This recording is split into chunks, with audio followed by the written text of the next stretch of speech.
Us donem la benvinguda a Palau Macaya. De seguida començarà l'activitat. Si us plau, comproveu que teniu els telèfons mòbils apagats. Moltes gràcies. Les damos la bienvenida a Palau Macaya. En breves momentos comenzará la actividad. Por favor, compruebe que sus teléfonos móviles están apagados. Muchas gracias. Molt bé. Molt bona tarda. Bones tardes. Masau al-Khair. Molt content de tenir avui aquesta nova convidada a la 5a sessió, si no recordo malament, del cicle que vàrem decidir organitzar com cada any a l'Institut Europeu de la Mediterrània, del que n'estem realment molt contents perquè, com vostès saben, els que són repetidors han vist que al to de les sessions és valuós, hi ha aportacions molt originals i estem, com deia, molt satisfets de la nostra col·laboració que comença a ser ja molt arrelada amb l'Institut Europeu de la Mediterrània.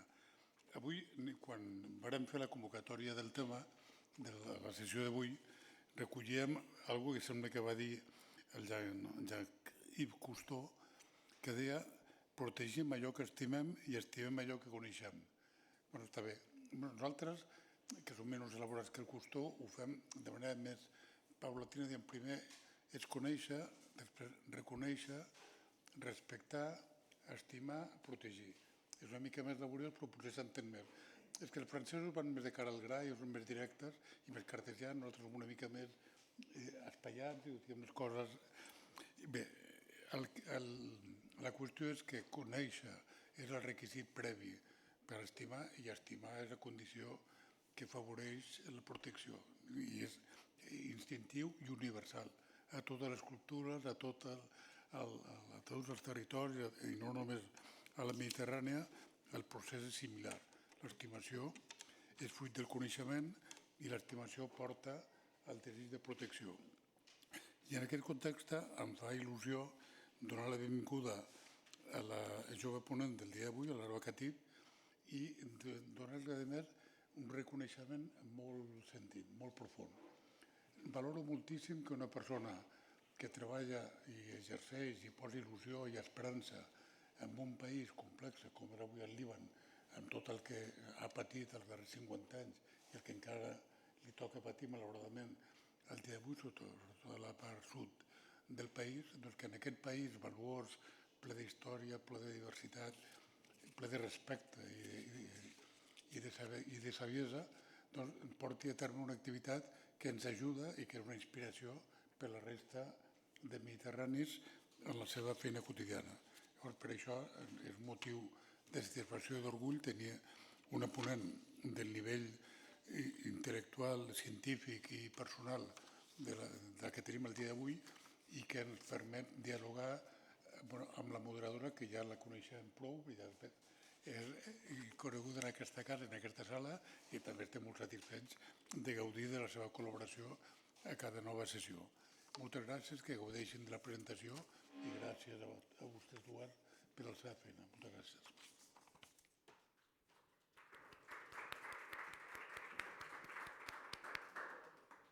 Hola, bona tarda. Ara passaré a l'anglès per la nostra convidada. I'm going to switch to English. Thank you so much for coming over. I love today's subject because, particularly in the context of the Mediterranean, I think the quote that he just mentioned from Cousteau, the famous, we protect what we love what we know, is really at the heart of your work. It's at the heart of ocean literacy. And yet, I think in the Mediterranean, we often think we know the sea. We are peoples, especially coastal peoples, who have grown up culturally and socially really integrated into the sea. We have myths. We have also such a diversity of cultures around the Mediterranean basin for such a small basin. So funny enough, we are facing all these challenges that we've been exploring in the last few sessions, be it plastics, overexploitation, overfishing, deoxygenation, and we see them getting worse. We see people not taking action, and yet there is this, presupposition that in the Mediterranean we already kind of care. So I'd love to introduce you to our guest today, which I think is the perfect guest to discuss how do we actually get people to care and, most importantly, take action. So we have Laura with us, who's the co-founder of Guardians of the Blue in Byblos, in Lebanon, where she's really pioneering community-based approaches to ocean conservation and ocean literacy. She's leading efforts in so many different ways. I think it'd be faster if I said what she's not doing, but she's looking for, to establish a new marine protected area in Lebanon, organizing scuba diving cleanups, promoting sustainable seafood, engaging with like youth and local communities, tackling things like foreign species coming into the area, like the lionfish we're going to talk about.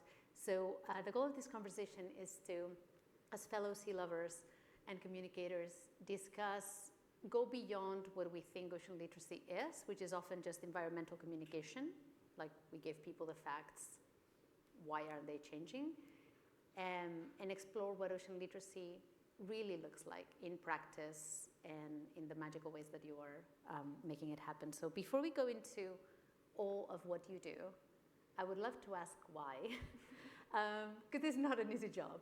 So what was your relationship with the sea before you got involved professionally in it? And was there ever a moment that was a aha for you, like, this needs to be my job? Yeah, so thank you very much. First of all, I'm really happy to be here. So yeah, I grew up in Paris, actually. I'm French Lebanese, so I grew up quite far away from the Mediterranean. But every summer I used to go to Lebanon to be with my family, and so we were always, going to the beach and every time, and these were like the best moments in my life, really, and it felt like I belonged there. So yeah, this was my connection. And then in terms of moments, I think from the very beginning, ever since I can remember, honestly, I had a kind of a fascination for the sea. But I think a moment that really stuck with me is when I watched the documentary movie Oceans by Jacques-Yves.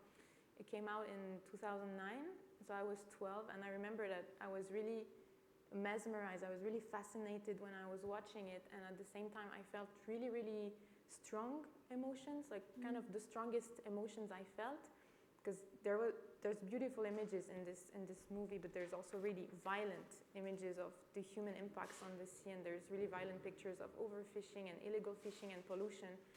And I remember, like, after watching this, there was like a really, really strong feeling and a kind of a certainty that, okay, I need to do something to change this. Really. In a way, you're proof of your own practice. Ocean literacy worked on you. Yeah, exactly. It works, people. Incredible. Changed the course of your life, because if I'm not mistaken, actually you were kind of more involved in development economics before. So it's not like a lot of people end up doing what you do through marine sciences. But how did you go from mostly working on development economics to working in sustainability, and how has that transition been? So even though there was this connection for me since I was a kid, in high school when it was time to choose a specialization, so in France it was either science, socioeconomics, or literature. And I didn't really like science in high school, and I had a really, really good socioeconomics teacher, and at that point I was thinking, I need to understand how the world works if I want to change it. So then I continued with socioeconomics, and then in university I did a bachelor in economics, which was, at the end of it, I was completely drained. It was very theoretical, and I felt really lost. I felt, okay, what am I doing, actually? So I took a gap year after this bachelor to try to, to find what am I going to do. Fair. So I went to Lebanon during this gap year. I got involved. I kind of entered the NGO world, so I got involved in a farmer's market, and I learned that I really liked project management, and I was volunteering, etc. So that was really nice. And it's also the time where I met the man who is now my husband, Samer, and he's a scuba diving instructor, and he spent his whole life by the sea. So that's kind of like how it started to bring me back to the sea. But so after this gap year, I did this master in development economics, and I got specialized in project management. So I learned a lot about NGOs and development projects, etc. And then at the end of the masters, when it was time to do an internship, I was thinking, I was talking with Samer, and he had some ideas around lionfish. So lionfish, it's an invasive species which came from the Red Sea to the Mediterranean. It appeared in 2012 in Lebanon. It was the first place where it was recorded. And so he's been hunting it since 2017. And so he had some ideas, to do something about it. And so we thought, okay, why not, create an NGO, and this would be my internship. And so that's how it was created. Amazing. So that's how it was created. We made the NGO like that. And that was in Byblos, right? And that was in Byblos. Actually, I think we have a photo of Byblos just for context. I think it's photo number 5, la 5, si la poguéssim posar, just to give people some context of like, it was born here. Yes. Right here for it. Oh, God. This very beautiful city of Byblos. So that's how it was created. So then we started our activities in March 2021. So when we started, I did a lot of research. I did a really extensive literature review to try to understand, the context that we were in, what we can do in Lebanon in general and in Byblos. And then I was talking a lot with Samer and with his sister, Sahar, who's the owner of the diving club of Byblos, which we work a lot with. And in this moment, I was reading so much information. I was finding so much interesting information. I was hearing a lot of really interesting testimonies from them from, diving every day. But all the other people we talked to had no idea about all of that. That was happening. Yeah, they had no idea about all of that. And at the same time, living in this amazingly beautiful city, we're witnessing pollution and all the horrible threats, and nothing was happening. So we're like, okay, we need to do something, and we need to raise awareness, and we need to share this knowledge that we're accumulating so that, we can start to make a change. Amazing. And then after that, I did an advanced master's in sustainable blue economy in 2022 so that I could get some official background. And so I learned a lot about, everything related to different fields of ocean science and blue economy. And that's how I closed the loop. Am I the only one who's feeling underqualified? That's phenomenal. And congratulations, what a journey. Which leads me to the next one, which is ocean literacy sounds simple because we say well, just tell the people, but it's actually, as you say, it's much more complex. You need to engage them at many levels, and it's not just sharing information. So I would love to hear, what does ocean literacy look like for you in the field, day to day? How do you try, if there is a method or a logic to how do you try to move people from knowing to doing? Yeah. Take us with you. That's gonna be a long one. So from the beginning when we started with 3 topics, 3 priorities that we identified because we felt like there's a sense of urgency, and also we felt that we could do something about these topics. So the first one, it was more about ocean literacy and citizen science. So we really wanted to share the information that we had, the scientific information that we were collecting, because as I was saying, the general knowledge is really, really, at the minimum, and it's not really taught anywhere. You don't really, hear about marine biodiversity or marine life. No, it's not really present anywhere. So in the very beginning, we just started posting on social media. So that was the easiest way for us to share some information as findable and accessible as possible, translated in English and Arabic. So we were posting some scientific facts, some information about species, etc. And at the same time, I started to collect information about the species that the divers were encountering. And especially I was keeping on the side all the species that I couldn't identify or that were a bit strange. And I was discussing with my colleague and my friend, Dr. Ali Badreddin from Tyre. He's the manager of the Tyre MPA in the south of Lebanon. And so he helped me identify this. And this actually led to the publication of a few articles about first records of non-indigenous species that were observed by the divers. And so also, as I was saying, and I think we can put the picture on the lionfish in the very beginning. Yes. Yeah. I think maybe it's picture 6. If we could share it. Yeah. Yes. So in the very beginning, we started with, the lionfish invasion. So Sam and my husband, he's hunting it. That's him on the picture. He's hunting it almost daily, and he's selling it to local customers and local restaurants and fisheries. And in the very beginning, so when it happened, so it was first recorded in 2012, and then, when we started in 2021, no one really knew about this fish.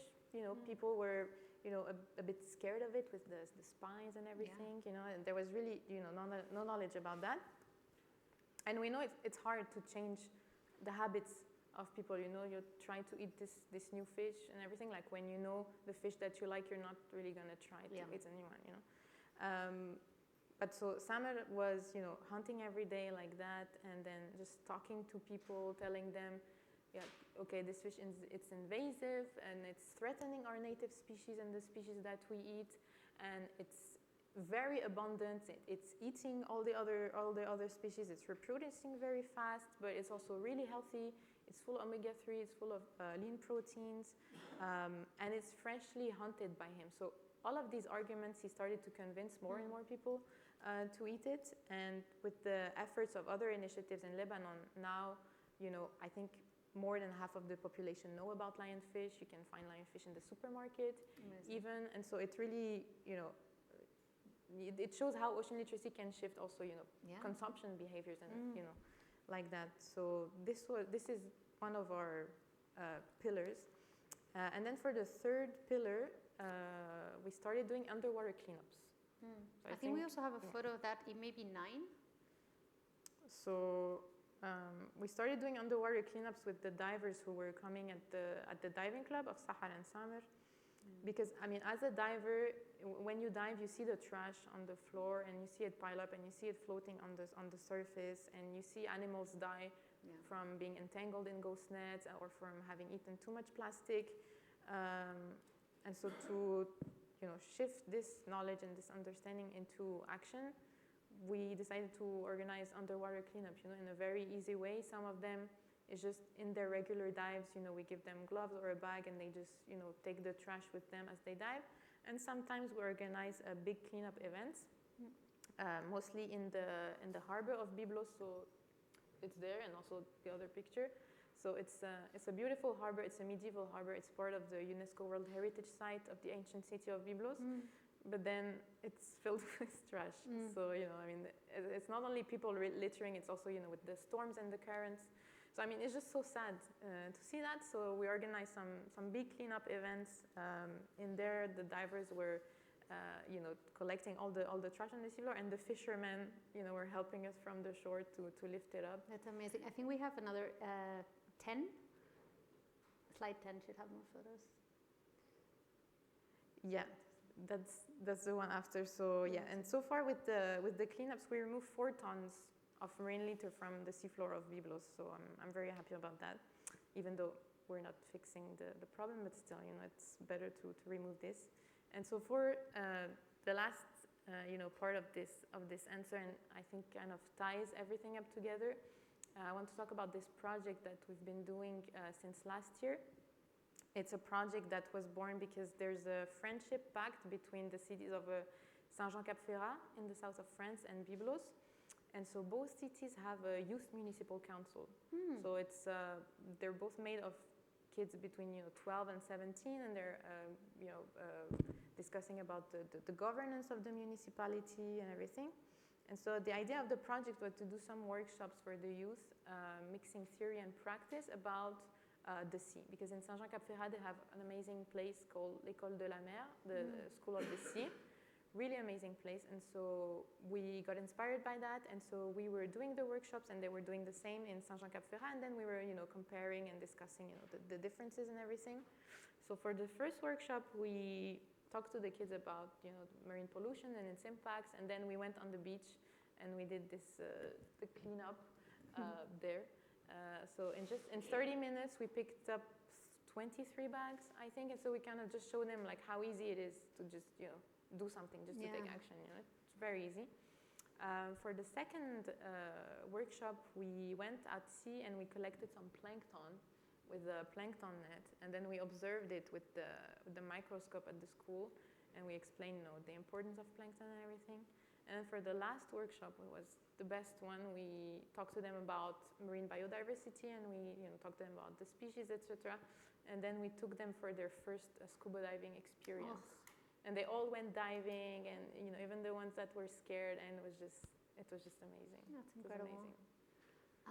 Yeah, what I'm hearing is that you chose projects that were either urgent or visible. You didn't start with, something vague, as important as things like ocean warming are. Like you started with something that was, hey, this is attacking your local things or affecting the way you eat, or it's something that you're already seeing, like plastic pollution that people can wrap their heads around.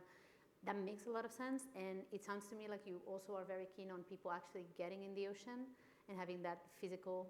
We know that experience changes minds much more than knowledge does, so it seems to me like those are clearly threats. I have to ask about the earrings. Yes. Because I saw a photo of them.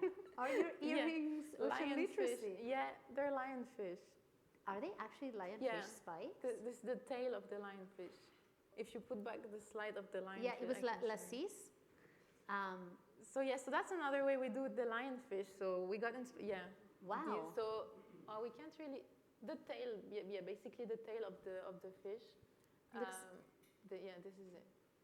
Incredible. And so, because I mean, in the Caribbean, they had the same issue with the lionfish invasion, and they started doing jewelry, and we thought, okay, that's so nice. And it also, like, we're hunting it because it's invasive, but it's a beautiful fish, and we don't really have the thing of like, oh, it's evil, we should kill all of them, No, like, it's a beautiful fish, it just wants to survive, It's there because it wants to survive. So it's also a way to kind of like honor it in a way, or to also show the beauty of it. And also to raise awareness, because we tell people, okay, like, if you can support us, if you get those earrings, It's amazing. So, if anybody's looking for very original Christmas gifts, that is, and it's a conversation starter. Exactly. Because obviously, you're like, I'm wearing fish on my ears. That's amazing.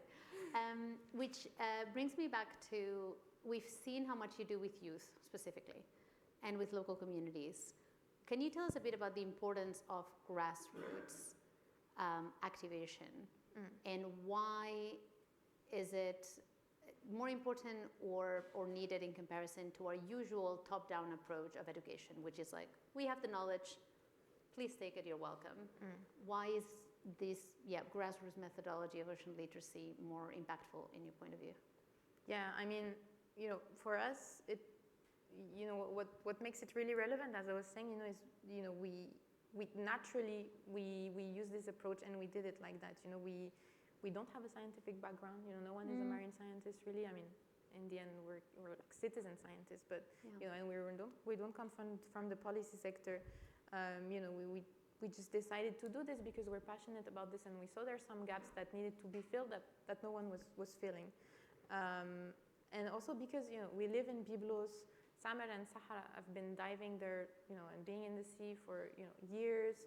We're part of the local community, and so we kind of understand the dynamics and the components in what's happening at the local level, in real life. So I think that's that's the importance of the grassroots movements, is that they're implanted in the local context. Yeah. Compared to the top-down policy or the scientific sector, they kind of operate from a distance. So it's also needed, because sometimes you need this strategic global vision, but then, in my opinion, to have real impact, you need to be on the ground and on the local level, to really have some impact, because the top-down approach, it's usually quite disconnected actually from reality. And also operating in silos, the local context is something complex, is something multidisciplinary, and especially when you talk about marine conservation, everything is interconnected. You can't just tackle one approach. It involves such a range of stakeholders and fields. Marine conservation, like, okay, there's all the different fields of marine science, but there's marine archaeology, there's marine social scientists, there's anthropology, sociology, there's all the economics, so there's the fisheries, the coastal tourism, the water sports, that there's just so many things together that you need to have this, this holistic approach, I think, for it to make sense. So I love that. I love that this idea that silos are actually that abstraction is a privilege of separation, that like you can only pretend that things are abstract and disconnected when you're not in it, be it like a forest, be it a community, be it politics, right? Like, it's really easy to, we see it all the time with the Middle East, like, why won't they ABC? like have you spend more than 10 minutes? Of course, reality never works that way, but we get to pretend it does in ivory towers. And so this idea of like grassroots forcing a holistic, which is actually an environmental perspective, like it's an ecological perspective. Exactly. It's like we talk about biodiversity in sense of nature, but like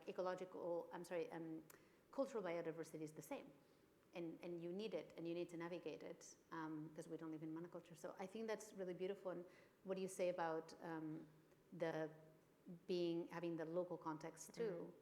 Because communication is fully context dependent. If you and I, on se met à parler en français, like, you know, like you're being understood because you understand that if you speak in Arabic in this room, maybe most people won't understand. And yet when we talk about communication, we often want to iron out the wrinkles that are actually where most of the magic happens, which leads me so perfectly to the next question, which is exactly about this holistic approach. So you seem to be doing a lot of very disparate things, from like jewelry to biology education and plastic removal and you know, also local engagement. How do these dots connect for you? How do all these different initiatives complement each other? And is there one approach that has emerged for you as being distinctly effective? So I mean, for us, it just kind of made sense because, you know, as a scuba diver in the sea, you see all of these different things. You know, I was saying, you know, you see the trash, you see the non-indigenous species, you see the effects of climate change. So you really have this vision of all these different things that are bad. So it just made sense for us to do all these different things. Also because we had the capacity to do something about it. So you know, that's just why we started, and it's just. We just wanted to share our passion and to share this energy with the people, so that, you know, we can try to make a change. I mean, my goal is really to make marine life and marine biodiversity and oceanicity just a part of normal daily life, just to make it just in the normal culture. But I think, you know, in terms of engagement, people react to different things and they resonate with different things. So I think that's also why it's nice that we have so many different approaches, because you know, I mean, some divers will really want to participate in cleanup. Some divers will absolutely not want to participate in cleanup. Some people will, you know, be interested about learning about species. Some people will be scared of some species. Some people will like my jewelry. Some people will not like it. Some people, you know, will want to thank you. Some people will want to eat fish. Some people don't eat fish. So, you know, I think it's important to find the specific thing that people resonate with and try to tackle that. So we're really trying to connect with people, and they share with us their interests, and then we try to see how we can support them to foster this interest and to give them, you know, the different ways that they can. I'd love to double click on something that you said that is actually radical and uncommon in any sort of like directive literacy communication thing, which is we ask them what they're interested in. And then we go and figure out how to accommodate for that. When 90% of projects start with like, we know we're interested in lionfish, so why won't they? Maybe let's insist on it, right? And what you're describing is, well, if they're interested in diving, or if they're interested in the safety of the children around plastics, let's try to knead that back to our issue. And I think the common thread that I see through the work you're describing too is this idea of we can make change. Yeah. So like all your initiatives seem to be based on getting people to actually take action, and not like, you know, educating them for 3 years about lionfish, as much as like you can buy it, eat it, hunt it, or tell your sister about it. But you can do stuff. Yeah. And we won't indulge the idea that we are not powerful, which I think is also really refreshing and rare, because ocean literacy can often lead to the opposite. It can lead to people being like, wait, it's invasive, and there's so many. What, you know, I feel less powerful now than I used to. Yeah. I mean, I think we don't want to force anything. You know, we just want to make it very natural, because it's natural for us. You know, and it's just we're really trying to find simple ways and pragmatic ways. But also because maybe it comes that we have I mean, all the work that we're doing, it's on a voluntary basis. We don't have funding mostly for anything. We had some funding for equipment and stuff like that, but most of the things we're doing, is just on our free time based on our passion. So also, we can't really make, this, big funded project that you have to do specific and you kind of have to force yourself. No, it's coming naturally because we're doing it because we like it, not because we prayed for it. That's amazing.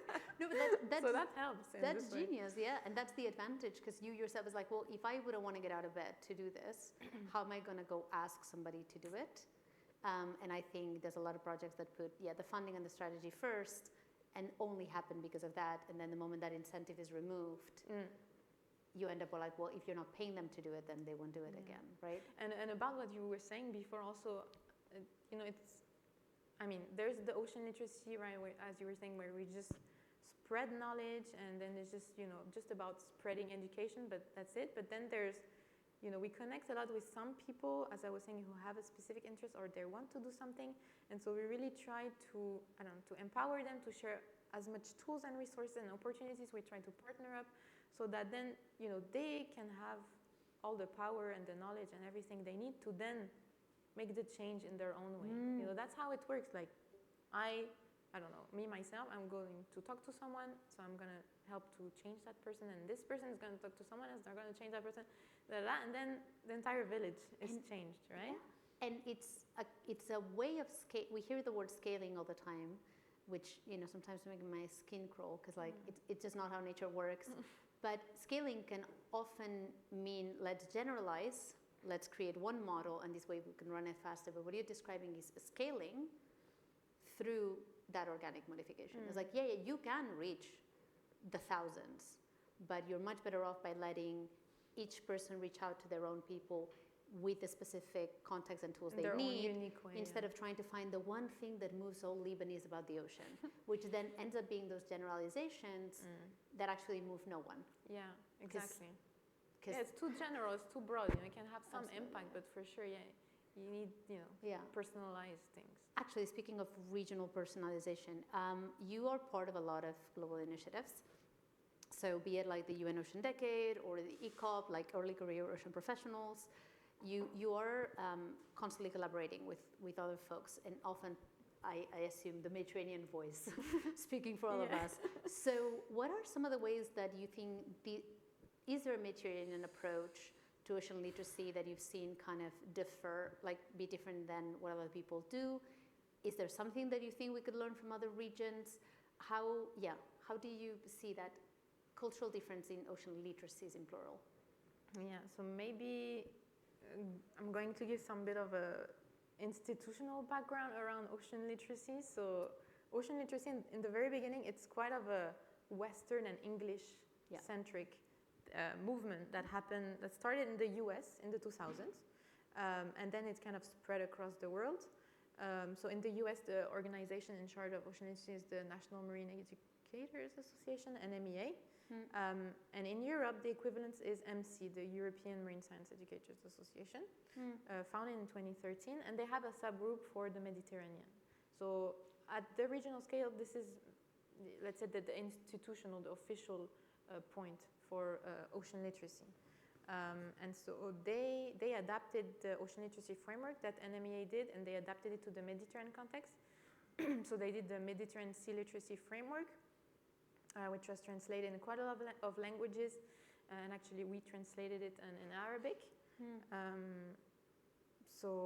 But it's quite European focused. Yeah, still. Yeah. Wow. Yeah. So I mean, there's a lot of opportunities and collaborations and funding for the European Mediterranean, but for the non-European Mediterranean, there's really not much of all of that. So there's a really strong inequality in that sense between these two parts of the Mediterranean. And in North Africa, also ocean literacy is quite well funded. And then in other regions, in Latin America, there's Relato, which was founded, I think, in 2021. In Asia, there's AMEA, the Asian Marine Educators Association.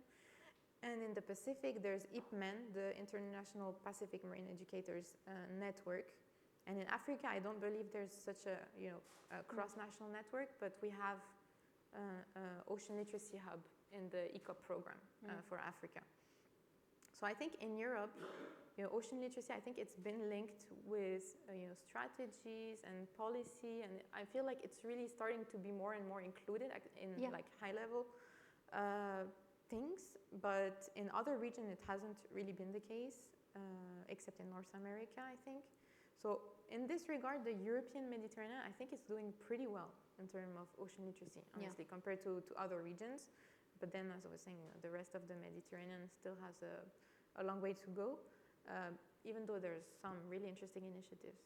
That's what I was going to say. I think, ironically, there's spaces with the word literacy gets used a lot in policy and, integrating into European funding schemes. And yet, if you stop anybody on the street and say, especially here, like, alfabetizzació oceánica, I don't, even people who like the ocean, I'm like, But isn't it also translated in cultura? Exactly, Oceánica, yes, right? cultura. And that's the other thing about, but it's a perfect example of the importance of context, right? Alfabetización, which is basically alphabetization, like teaching somebody how to read, it comes across as really condescending, and also in the context of nature feels really off. But if you just say ocean culture, then we could think, sea shanties. And so the truth is, I think we need to get comfortable with the idea of calling it different things for different communities, instead of trying to call it, if it needs to be cultura marítima in Catalonia, let's call it that. If in the Atlantic it needs to be called something else in Basque, let's call it that. But yeah, I think it's really interesting what you say, that funding does matter, and we see an overlap in lack of marine protected areas and a lot of other resources. Which leads us to the challenges part, which I know there are many. I'm going to start with the one you just brought up, money. So obviously, in context of economic deprivation, environmental action holds, and we've seen this. There's also like I'll say it, social data to show this. When people are worried about money, they're less willing to do the right thing by nature. So how do you navigate trying to convince people about the importance of the sea in a context of social concern and specifically economic distress? Yeah, I mean, even for us, from the beginning that we started the NGO in 2021, Lebanon was already in a really deep economic crisis. So from the beginning, we've been ourselves in a very unstable and chaotic context, honestly. And even at one point last year, we had to stop a bit everything because of the war that was going on. We had to focus actually on our own survival. And I mean, in 2023, for example, when the war started, we lost all funding and project opportunities. Yeah, of course. Which founder wants to put money in a country that is at war and is facing the worst economic crisis ever? So it's it's been there. It's been part of our daily life.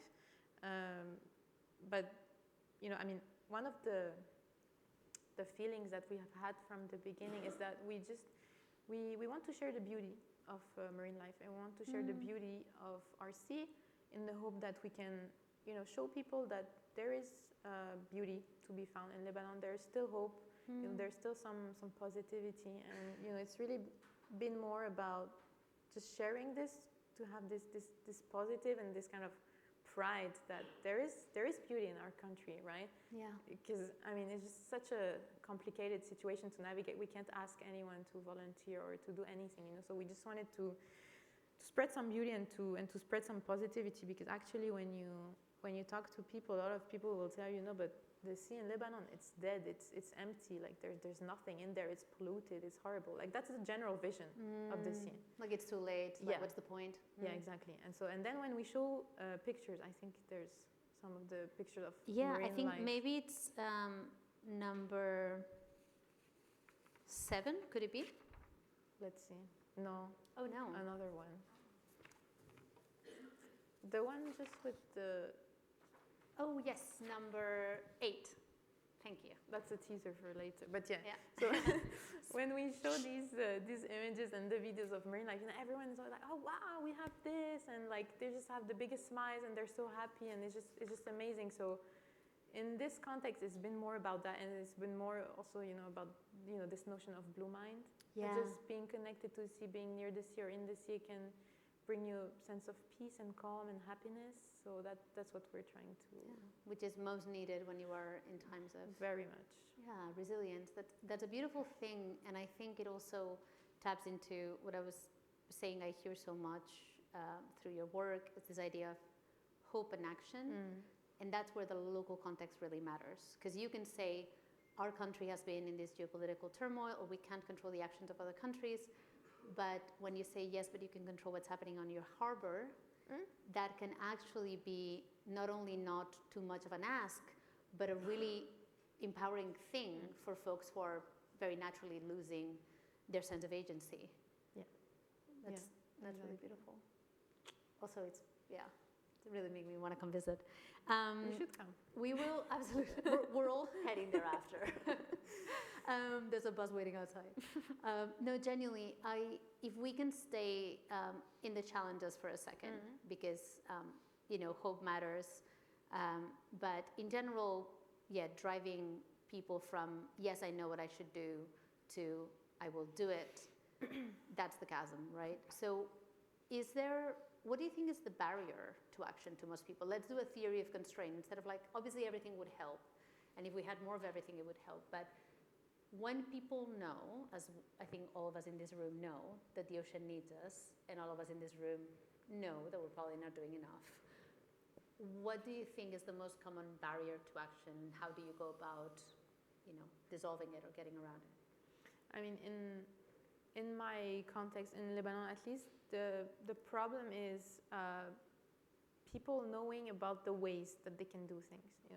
We meet a lot of people that are really interested. They have the knowledge. They know they need to do something, but they tell me okay, but how? What can I do? And the problem is in Lebanon is that we don't really have the infrastructures or the funding or the projects or the job opportunities just to bring these ways of doing things to people. You have to do it yourself, or you have to start something new, which can be honestly really hard. We can ask that for people.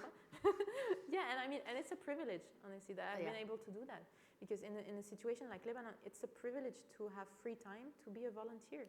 Honestly, since the crisis, we can't ask anyone to be a volunteer because they need to pay the bills and to have a job. So that's the main barrier, really, is to find the different ways. So as I was saying, we try to keep it really simple and pragmatic, and every time that there's someone like this who comes to see us and is wants to do something, we try to share all the tools, all the resources, all the opportunities that we know about. We try to partner on projects. We try to include them in projects if we manage to get funding. But it's just, it's really difficult, honestly. I think what you just described is on the money. Yeah. And I think there's not a lot of money going to ocean literacy, but a lot of it is being wasted. And I think a lot of is being wasted in the presumption that the problem is that people don't know what's happening. And what you're saying is, no, the problem is that people don't know what to do about it. It's both, but very commonly you will ask people who work in ocean conservation, and they would be like, if only people knew, if only people cared. And as you say, we're underestimating. Yeah, exactly. Most people go the ocean is not what it used to be when I was a kid. Yeah. Nobody goes oh, I thought it was great. As you say, and if we try to keep harping on people who are already convinced that dolphins are worth living, deserve to live. And if you keep being the importance, what you actually generate is a sense of blockade. And what you're saying is, yes, obviously inform people about the problem, but help them figure out how they can contribute to the solution, so that this doesn't become something that actually makes them feel bad. And I think that is really powerful, and something that I think a lot of initiatives should take into account. There's also beautiful research internationally about it. There's a study that came out about, this is climate change opinions worldwide last year, the biggest study done on the subject. And they found out that most people said, I'm really worried about the climate, And most people said, and nobody else is. Which is not true. Yeah. But this idea of like, I'm not taking action because I assume nobody else is as worried as I am, is in a way much more of a blockage than, as you say, people not understanding what is happening to the environment. Because in a way, even if it's in the back of their heads. That's a big thing. That's a big thing. And I think that's also definitely a barrier to behavior change as well, because Completely. when around you everyone is doing something and then you want to start to do something different, that's so hard. That's so hard. Yeah, and we in a way perpetuate that image when we say, oh no, you know about it. Instead of saying like, hey, I mean, everybody's kind of agreeing that the world's on fire, right? Okay, like from there, you know? And if people didn't know, they will presume they should have known because you're assuming that they know. And again, there's degrees to this, and obviously there's communities that do need specific information, or things like, as you say, the lionfish that are invisible and that we need to visibilize. But I think what you're describing is really important because it's also I think the magic of your projects. You're giving people a how that makes the thing about the what and the why, and we're not just harping on the what's and leaving people alone to ruminate what they may be able to do about it. We're trying. You're doing amazing. So this leads me to something that you already talked about, but also because I know this is getting a bit sad. Let's look at how possible change is. And you've already mentioned, like, you've been able to see, for example, with lionfish, how much it didn't used to be a conversation piece, and now it's very centered. What other ways have you seen ocean literacy shift behavior in the Met since you started working at it? Or even since you were a kid, like, what are some of the ways that, like, you look around and you're like, you know what, this is actually changing things? Yeah, I mean, since I'm a kid, I'm not sure, because I wasn't really checking what's happening, I think. But, I mean, because when I started, it was right after COVID, and it was right at the beginning of the UN Ocean Decade. And so there was really this big shift in having so much online opportunities. And I think this changed so much things, because suddenly we had, you know, workshops, webinars, you could connect with people from all over the world. And that's also how I got, you know, invested in, you know, the ECOP program and everything. So I think this in itself, it led to so much opportunities, and it really helped, I think, to strengthen the network and the community of ocean literacy. At least for me, it really helped me. I was able to learn so much just from, you know, from my computer, from being online. So I think this was definitely a big change. I think this was one of the biggest changes. And I think another change is, as I was saying before, like the fact that ocean literacy is now being mentioned in policy and in really high-level texts. That's, you know, a huge shift. Yeah, I think. Yeah, that is important, because again, we can only care about what we know, and now people know that ocean literacy exists. I'm wondering, you've shown us so many different projects, but is there one that's kind of close to your heart that when you're like, you know, feeling down, you're like, at least this happened, this is good. Like, is there a particular success story that you'd like to share? Like, if this is all we got done. That's the picture. And that is slide number 7 that you got a sneak peek of. These 2 posters, I'm so proud of these. I'm so happy about them because, so as I was saying, I'm so proud of these. When we started Gardens of the Blue, I went through all the pictures taken by the diving club since 2011, and I was isolating all the pictures of species to identify them and to say, okay, these are all the species we've seen in Byblos, because there hasn't been, like, there are scientific studies done in Lebanon. We have a list of the species of Lebanon, but in Byblos itself, no, this doesn't exist. So spent a lot of time, honestly, in this process, and I was confirming with my colleague Ali Badreddin, who confirmed everything. Also, if you see here, the coral, like, this is a soft coral, which we observed for the first time in early 2024, which came from the Red Sea. There's no soft corals in the Mediterranean. Like, this is a tropical coral that is now in the this one. Yeah. It's a soft coral that is now in the Mediterranean from the Red Sea. I mean, wild.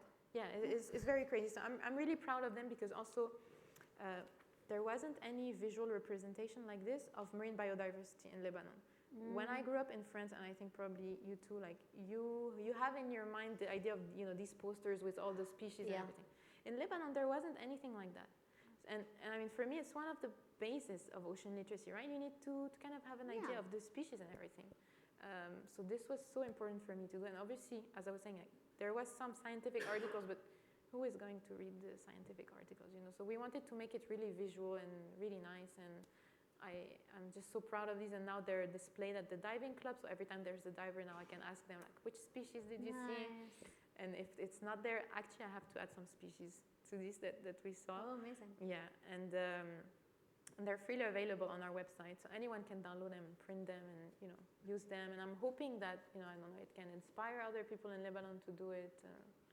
But I'm so and happy what are about the it. little colors attached, like the dots? Yes, so basically it's about, so the purple ones are the non-indigenous species, and then there's the conservation status, so vulnerable, endangered, and critically endangered. Because it was also, it's not just about showing, but also about saying, which species need protection, okay, what can you do, which species are non-indigenous, kind of not supposed to be there, and also there's a little triangle, which is venomous, don't touch these if you're diving, because you will get a rash. Amazing. Yeah. So what are you, this is all the stuff you've done, what are you most excited about next? Is there any particular project, 2026, that I could tell? I'm so excited. I'm so excited. Actually, last week we were diving because we're doing a biodiversity assessment in the future marine protected area of Byblos. I haven't talked about this. So in 2019, the Ministry of Environment and the municipality decided to create a marine protected area in Byblos. So they chose a certain delimitation, and since then it's been in the legal process of being officialized, because everything takes a lot of time in Lebanon, but now it's at the last phase of being adopted. So we've been supporting this creation. Earlier this year, we wrote a 5-year draft management plan with some recommendation and activities, and actually recommendations to make it bigger, because right now it's 0.5 square kilometers, which is very small. That's not very too big. small. No, that was the top-down policy approach that was taken, so obviously it was not very good.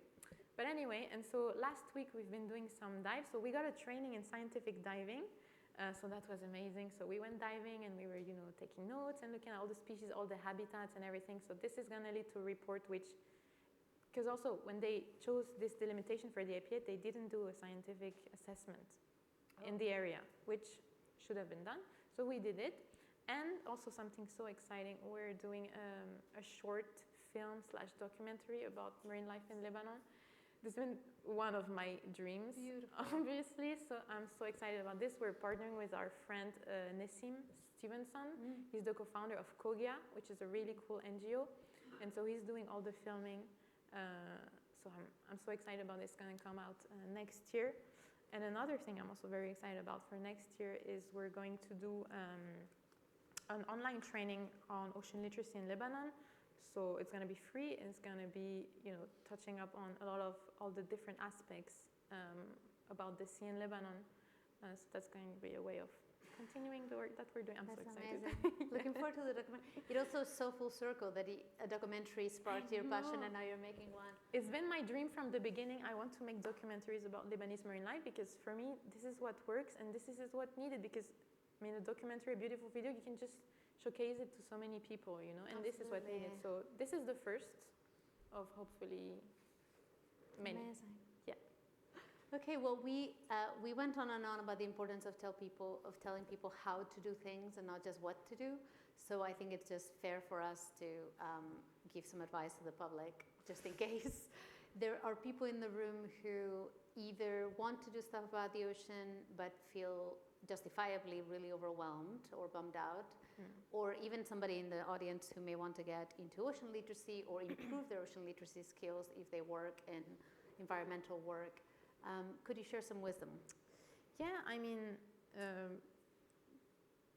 there's also this thing of like being scared of starting something, and I would say we should harness this sense of urgency, of feeling like we need to do something because there is a crisis. We should harness this fear and this urgency to just try to do things, you know, instead of doing nothing. Like, what's the alternative? Yeah. We're aware of this, and we don't, like, let's just Yeah. try to do something. I think, when you're passionate about it or you really want to do something, you should just try to do it.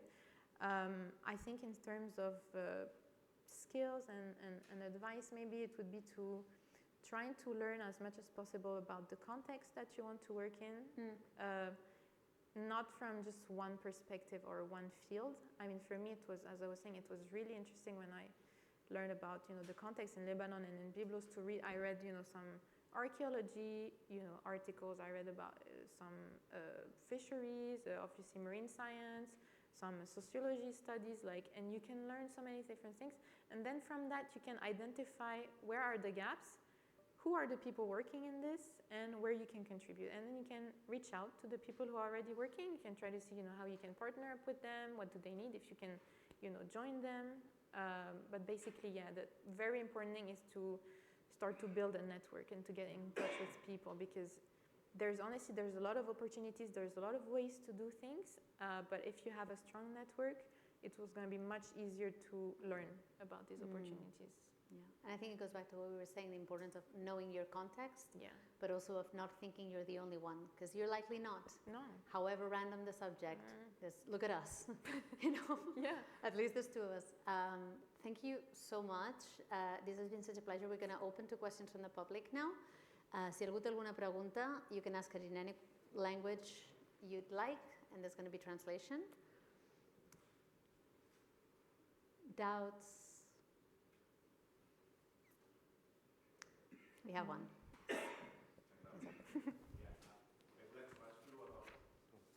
Thank you. I would like to ask you, what do you think about the role of the schools? Because you mentioned, the networks of the educators, but what about, to integrate in the curricula of the kids, particularly kids, ocean literacy? Yeah, that's a good point. We didn't talk about this at all. True. And actually, Thank you. Yeah, a lot of the ocean literacy started around actually traditional education and the blue curriculum and blue schools, and that's definitely super important. I'm like, I also want to see the other side of ocean literacy, which is outside of schools, which is the adult population. But at the same time, it's really so much needed to integrate this in schools, because in Lebanon, for example, in the school curriculum, the public one, it hasn't been updated since '97 when I was born.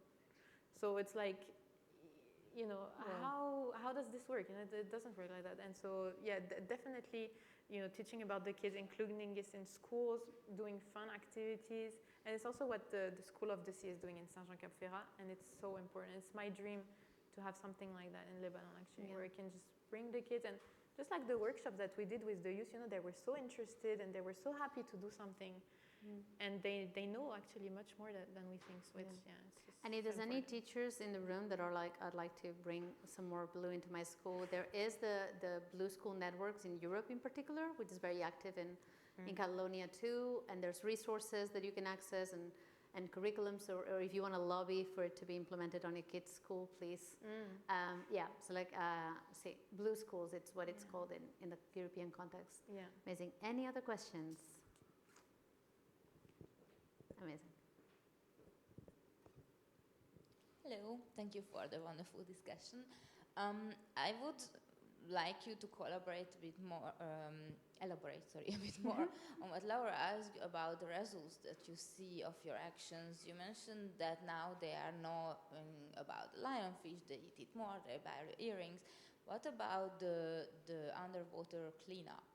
Do you see that there is less trash thrown? Because I think that's really relevant for Barcelona. We have a lot of cleanup groups, and I don't see the decrease of the public being less, throwing rubbish. I mean, like I was saying, in general, cleanups, we're just trying to do something about the symptom, but we're not fixing the cause. So honestly, I don't think cleanups have a really big impact. I mean, for underwater cleanups, for me, it's really important, especially in terms of entanglement and plastic ingestion from animals. But it's not solving the problem of people littering, for sure. It's not. And in Lebanon, there's actually like in terms of NGO and work done for marine conservation, there's a lot of cleanups being done. So there is awareness, but I mean, in general, you know, people still throw their trash from the car or at the beach. So I think it goes beyond what an individual or an NGO can do, honestly. I think it is at the political level at this point. Like, for example, in France, when I was a kid, it was like that. And then there's been so much policies and fines and everything. And then it started to change, and it's still not perfect, but I think it obviously, it depends on the expectations about what a cleanup can do, because I do think cleanups can be a great ocean literacy tool in themselves, in the sense of like, you bring people to see the problem, they at least are doing something, and while they're doing it, they get told about the importance, and so as like a first kind of way to get in touch with this, in a place that is like relatively positive, I think it can be useful. But I agree that the problem is that they get sold as the solution, and when they do, it's really problematic, because first, it disincentivizes people to do other stuff, because they see it and they're like, oh, but the trash is getting picked. Yeah, so I can still throw it. It's also, again, if we look at behavioral science, when we see people do good things, sometimes it makes us act worse, because we're like, well, somebody's on it. So it's a delicate thing in ocean literacy. It's never like in or out. But I think it also goes to what you were saying about the how. Maybe in the case of plastics, we need to change the how, and have either the courage or the leverage to say, this is a policy issue. Yeah. And these will have to do with the way you vote. Or in the case of France, for example, these will have to do with changing culture, making plastic look like something that you would be frowned upon if we were having this conversation and you know, using single-use plastic, because you'd be like, well, they're hypocrites. Or tapping into, one of the best examples that I've seen is doing what you did, which is let's ask people what they care about. So they did that, and people said, I care about my health and the health of my children. And then you can talk to them about plastics through that lens, and it's much more efficient. If you say to someone, oh, no, this is going to go into your breast milk, and this is, you know, going to stay in your children's bodies forever, people are much less keen to bring plastic into their lives. And so sometimes there's no easy fix, but I think it's a combination of, yes, let's do beach cleanups, but let's not call this the solution. Let's point out what other solutions are available, even if they're difficult. And also let's listen to people and maybe tap into their genuine concern, and not just about the physical, because in Barcelona we have it a lot. We're like, oh, it's just ugly. You're like, no, because you go to the beach and you're like, oh, what a pity. But that is not enough it's not have us as energizing as the idea that this pollution could affect our health, for example. But yeah, really good question. Any others? We still have time. Thank you. Of course. We still have time for one last one. Maybe I repeat. It's not a question, it's a kind of suggestion, Laura. I think it was really good to have this guide that you mean, but we have created the participatory guide of the beaches in Barcelona. We engage people on taking their own pictures, and now we create a book. And in that book, there are all the pictures from the volunteers, and they are very proud of creating something collaboratively. And I was thinking that maybe you could do something like this also in Byblos. So you're asking divers? Or just divers on the coast or also, snorkelers. And there are some that are quite young. And we put only the main species, because we found more than 700 species now in Barcelona. And particularly people are really proud when they see seahorses, for example. They are very, wow, seahorses in Barcelona, wow. But the fact that they are part of the book, they enjoy it a lot. And they are really proud of creating something collaboratively with all the people involved in that book. That's very, I would love to do something like that. That's all about, citizen science, right? And that's another way to involve people to actually do something. And, if you have this in mind, okay, I'm going to find species to take pictures of, and then you notice more things. So that's definitely something I would like to do. It's a really great project. Amazing. Thank you for your questions. Thank you so much for all your wisdom and example. I think we remember to take our context into account, to remember hope, and to follow your work and anything you do next. So thank you. Thank you so much.